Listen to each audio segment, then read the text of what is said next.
నమస్తే రమగారు. నమస్తే జయ. రమగారు, ఈ నెలంతా పండుగలే పండుగలు. అవును. దసరా, శరన్నవరాత్రులు, హ్మ్. బతుకమ్మ పండుగలు, హ్మ్. వాటితో పాటుగా హ్మ్. బ్రహ్మోత్సవాలు. అవును. పెద్ద పండుగ కదండి.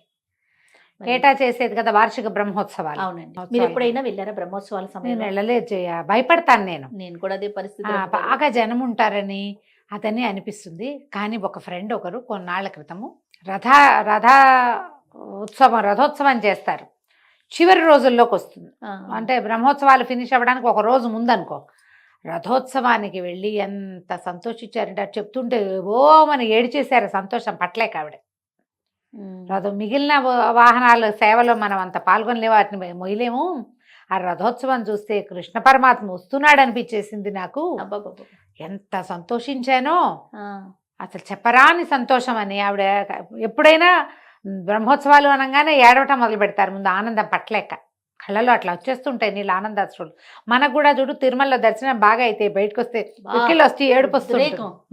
ఒక రకమైన ఉద్వేగం వస్తుంది. అయితే ఈ మన రథసప్తమికి మా అక్కయ్య వెళ్ళటం నాకు తెలుసు. రథసప్తం అంతా రథోత్సవాలే అన్నీ. ఉమ్. మొత్తం అంతా రథాలు వస్తాయి ఆ రోజు. తను వెళ్ళింది 1-2 సార్లు, అంచేత అది నాకు తెలుసు. ఈసారి రా నాతోటి అంటుంది, కానీ ఆ జనానికి కొంచెం భయపడి ఎప్పుడు మేము ఉత్సవాల వెళ్ళలేదు. సమయంలో వెళ్ళాల. ప్రతిసారి మా కజిన్స్లో ఫ్రెండ్స్లో ఇప్పుడు మనకు ఫాలోవర్స్ ఎక్కువై మేము వెళ్ళాము మేము వెళ్తున్నాము అలాంటివి చెప్పినప్పుడల్లా ఒక ఉరకలు ఎత్తుతుంది, వెళ్ళిపోదాం అనిపిస్తుంది. భయపడి సేవకి వెళ్ళాలనిపిస్తోంది రమగారు. వెళ్ళొచ్చమ్మా. అది చాలా ఏదైనా మంది అవకాశం కనపడతారు. దొరికితే ఒకసారి చూడాలి. సేవకి వెళ్తే 10 రోజులు సేవ చేయాలి కదా. 10 రోజులు ఉండాల్సిన 10 ఉండాల్సి- రోజులు ఉండాల్సిందే. తెలీదు జయ, చాలా మంది 10 రోజులు ఉన్నామని చెప్తారు. మా బుధన్ గారు ఒక ఆవిడ వెళ్ళారు, మన ఫ్రెండ్స్లో కొంతమంది వెళ్ళారు. ఒక ఫ్రెండ్ భార్య, ఆవిడ తీవ్రమైన అనారోగ్యం నుంచి బ్రెయిన్ స్ట్రోక్ నుంచి కోలుకుని అప్పుడు వెళ్ళారు జయ 10 రోజుల సేవకి. అబ్బబ్బబ్బబ్బా. ఎంత భగవత్ ప్రీతి అనిపించింది నాకు. అంతే కదా. వెళ్ళారు. ఆహా. దాని బ్రెయిన్ స్ట్రోక్ నుంచి సర్జరీ అయింది, బ్రెయిన్ సర్జరీ ఆవిడకి. ఓ. బ్రెయిన్ సర్జరీ నుంచి కోలుకున్నాక ఆవిడ 10 రోజులు తిరుమలలో.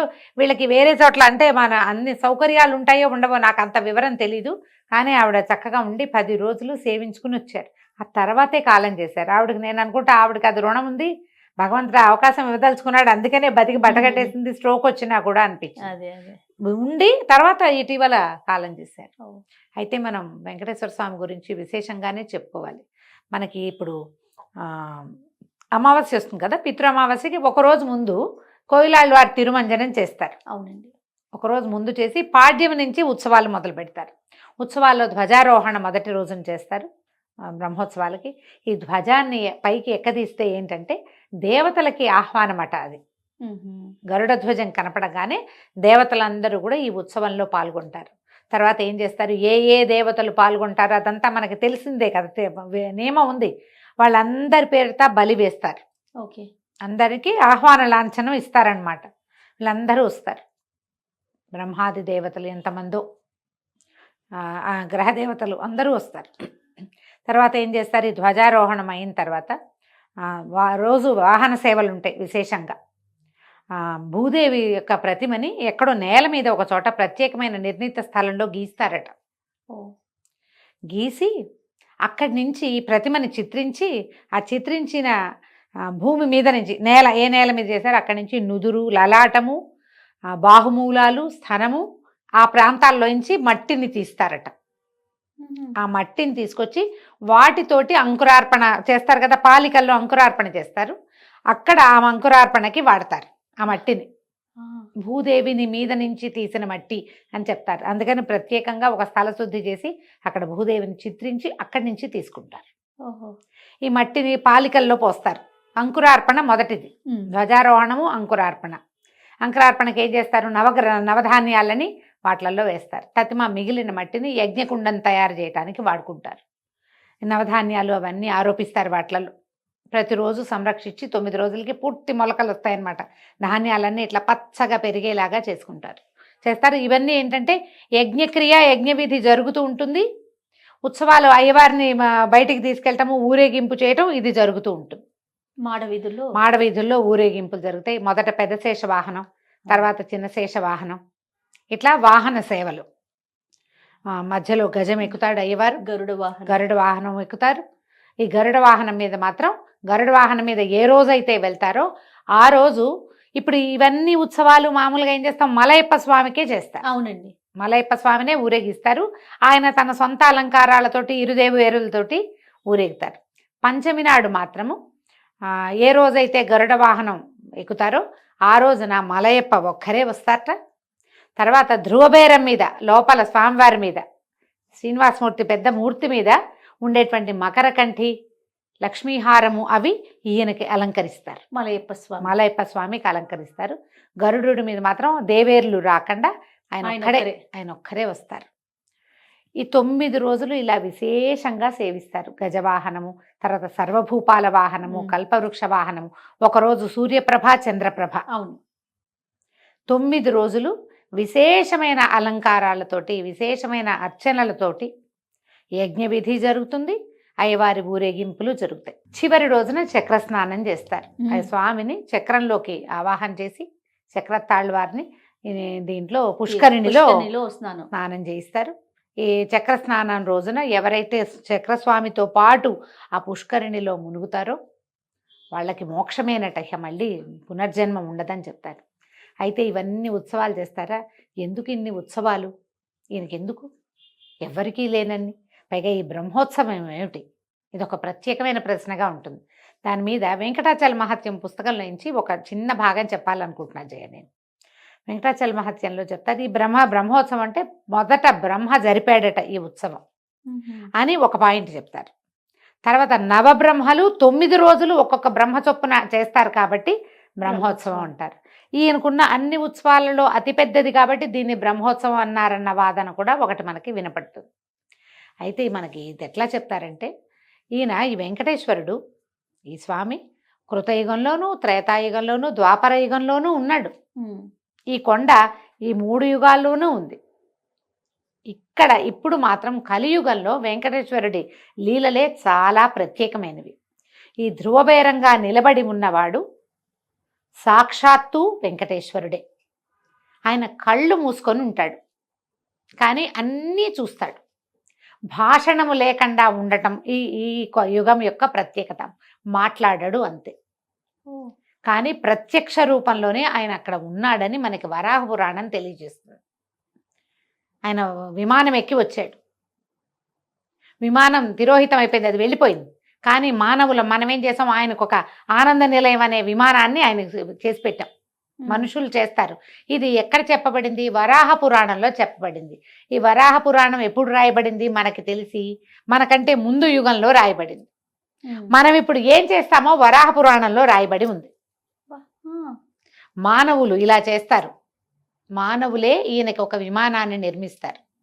ఆయన అప్రాకృతుడైనప్పటికీ అప్రాకృతుడు ప్రపంచం, ఈ ప్రకృతితో సంబంధం ఏముంది భగవంతుడికి? ఆయనే దీనికి మూలం కదా. కానీ ప్రాకృత మానవుడిలాగా మామూలు మనుషులు అనుభవించే సర్వభోగాలు అనుభవిస్తాడు స్వామి. మాట్లాడకుండా ఉండి అన్ని కంటితోటి చూస్తాడు. చిన్న సేవ అయినా భక్తితో చేసిన ప్రతి సేవని స్వీకరిస్తాడు. శీఘ్ర వరప్రదాయకుడుగా ఉంటారు. ముందు యుగాలలో లేని వరప్రదానము ఇప్పుడు ఉంటుంది. చిన్న భక్తితో చేసినటువంటి చిన్న సేవ కూడా ఆయన చిన్న చదివింపుని తీసుకుని వరాలు ఇస్తాడు. నిశ్శబ్దంగా ఉండి సమస్తము చూస్తాడు. ప్రతిదీ ఆయన చూస్తూనే ఉంటాడు. నిలబడి ఉండటమే ఈ కాలపు ప్రత్యేకత. భగవంతుడు మన కోసం నిలబడి ఉంటాడంటే ఎలా ఉంటుంది తలుచుకుంటే? గూస్ బంప్స్ వస్తాయి. నుంచుని ఈ యుగాన్ని రక్షించటానికి. అందుకని కలవు వెంకటనాయక అని చెప్పారు. ఈ కలి యందు వెంకటనాయకుడే దిక్కు. అతను నువ్వు చేసే ప్రతిదీ చూస్తాడు.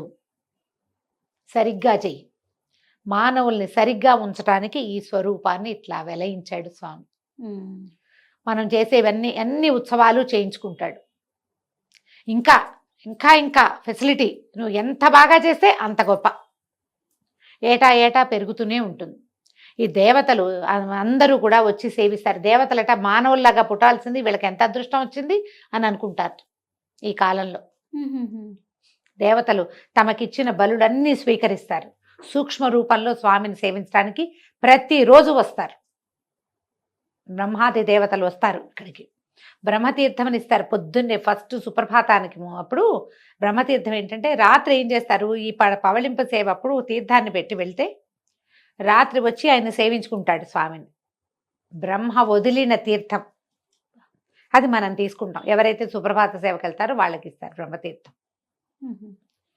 ఇట్లా ఎన్నో విశేషాలతో ఉండేటువంటి స్వామి మనకి కరుణా సముద్రుడుగా కనపడతాడు. నువ్వు భక్తితో చెయ్యి, జుట్టివ్వు, తీసుకుంటాడు. ఓ చిన్న ముడుపు కట్టు, 100 రూపాయలు. ఇప్పుడు అయితే 100. పూర్వం రోజుల్లో ఏం చేసేవాళ్ళమా, రూపాయి ముడుపు కట్టేవాళ్ళు జయ. కానీ అర్ధనాలు కానీలు తీసుకుని కూడా అఖండ ఐశ్వర్యం ఎంతమందికి ఇచ్చాడు ఆయన. ఇదంతా బాకీగానే ఉంటుంది. నేను ఈయన చూడలేదు, ఈయనకి చేయలేదు, ఈయనకి చెప్పలేదు అనుకోవద్దు. నువ్వు వెంకట అన్నావా నీ వైపు చూస్తాడు. నువ్వు చేసే తప్పో ఒప్పో రెండు చూస్తారు. సమస్తమైనవి చూస్తాడు. సమస్తమైన దానికి సమాధానం చెప్పడానికి సిద్ధంగా ఉంటాడు. నువ్వు మంచి చెయ్యి, చెడు చెయ్యి. అది ఎంత బాగా రాశారంటే ఆ 4-5 పేరాలు చదివితే నాకు ఎంత సంతోషం వచ్చిందంటే చెప్పి తీరాలనిపించింది. వెంకటాచల మహత్యం అవకాశం ఉంటే పుస్తకం సంపాదించి చదవండి తప్పకుండా. అప్రాకృతుడైన స్వామి ప్రాకృతుడుగా వ్యవహరిస్తాడు అంటే మనలాగా, ప్రాకృతులం అంటే మనం అంతే కదా, మనుషుల్లాగా ప్రవర్తిస్తాడు. మాట అంతే. భాషణం ఉండదు తప్ప, సంభాషణ ఉండదు తప్ప, సమస్తము ఉంటాయి, అన్నీ ఉంటాయి. అందుకనే ఆయన్ని పొద్దునే నిద్రలేపుతారు. మానవులకు చేసే సేవలన్నీ చేసుకుంటారు. మనిషికి ఎంత అవసరం. పొద్దున్నే తెల్లవారు లేస్తే నిద్రలేపుతారు, పొద్దున్నే ఏదైనా పెడతారు, తాగడానికి మంచినీళ్ళు ఇస్తారు, చక్కగా అలంకారం చేయించుకుంటాడు. ఎంత అలంకార ప్రియుడు జయ ఆయన. అవునండి. ఎన్ని ఆభరణాలు ఇచ్చినా ఇంకా అంటాడు. ఎంత వస్త్రం ప్రతిరోజు. తర్వాత ఏమో అలంకారానికి ఎన్ని సామగ్రులు ఆయనకి. ఎంత అలంకారం. ఇప్పుడు మనం 4 నగలు కొనుక్కున్నాం, చాలా అనిపిస్తుంది మనకి, మనుషులకు కనిపించదు. ఇంకో కొత్త వస్తువు కనిపిస్తే దాని మీద ఉంటుంది, కొత్త చీర కనపడితే దాని మీద ఉంటుంది, కొత్త వాహనం కనపడితే దాని మీద ఉంటుంది. ఇట్లా ప్రవర్తిస్తాడు ఆయన కూడా ప్రవర్తించి మనతో పాటు. ఇప్పుడు ఆయన దేవుడుగానే ప్రవర్తిస్తే ఇక్కడ ఉండడు. ఆయన దేవుడుగా ప్రవర్తించి పైన ఎక్కడో ఉన్నాడు ముందంతా. ఇప్పుడు మనలాగా ప్రవర్తిస్తూ ఖచ్చితంగా ఇక్కడ ఉన్నాడు, మనతో పాటే ఉన్నాడు. కలియందు వెంకటనాయకుడిని నమ్ముకోండి. అవకాశం ఉన్నప్పుడు తిరుపతి దర్శనం చేయండి. బ్రహ్మోత్సవాలు ఇదివరకు అవకాశం లేదు. ఇప్పుడు మనకేం చక్కగా టీవీలో పొద్దు నుంచి సాయంత్రం దాకా SUBC వాళ్ళు, అన్ని ఛానల్స్ వాళ్ళు ఎంతో కొంత ప్రసారం చేస్తారు. లైవ్ కనపడుతుంది. వెంకటేశ్వర నామావళి చదువుకోండి. ఈ 10 రోజులు మనం ఏం చేస్తాం, దసరా ఉత్సవాలని అమ్మవారి సేవా కాలంలో ఉంటాం. ఆమెతో పాటే బాలాజీ సేవా కార్యక్రమాన్ని కూడా నిర్వహించండి. టీవీలో 10 నిమిషాలైనా చూసి స్వామిని చూసి దండం పెట్టుకుని తరించండి. నమస్తే జయ.